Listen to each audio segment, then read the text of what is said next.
ಸುರಕ್ಷಿತ, ಉತ್ತಮ ಗುಣಮಟ್ಟದ ಹಾಗೂ ಕಡಿಮೆ ದರದ ಔಷಧಿಗಳು ಸುಲಭವಾಗಿ ಲಭ್ಯವಾಗುವಂತಾಗಲು ಔಷಧ ನಿಯಂತ್ರಣ ಇಲಾಖೆಗಳು ಮತ್ತು ಸಂಸ್ಥೆಗಳೊಂದಿಗೆ ಸದೃಢ ಜಾಗತಿಕ ಸಹಕಾರ ಮೂಡಬೇಕಾಗಿದೆ ಎಂದು ಭಾರತ ಕರೆ ನೀಡಿದೆ.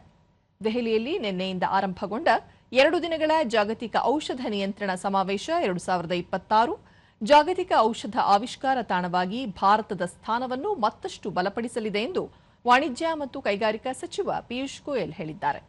ಈ ಕುರಿತು ಸಾಮಾಜಿಕ ಮಾಧ್ಯಮದಲ್ಲಿ ಮಾಹಿತಿ ಹಂಚಿಕೊಂಡಿರುವ ಅವರು, ಔಷಧ ನಿಯಂತ್ರಣ ಸಹಕಾರ ಕುರಿತು ಭಾರತದ ಮಹತ್ವಾಕಾಂಕ್ಷಿ ಅಂತಾರಾಷ್ಟ್ರೀಯ ಒಕ್ಕೂಟವಾಗಿದೆ.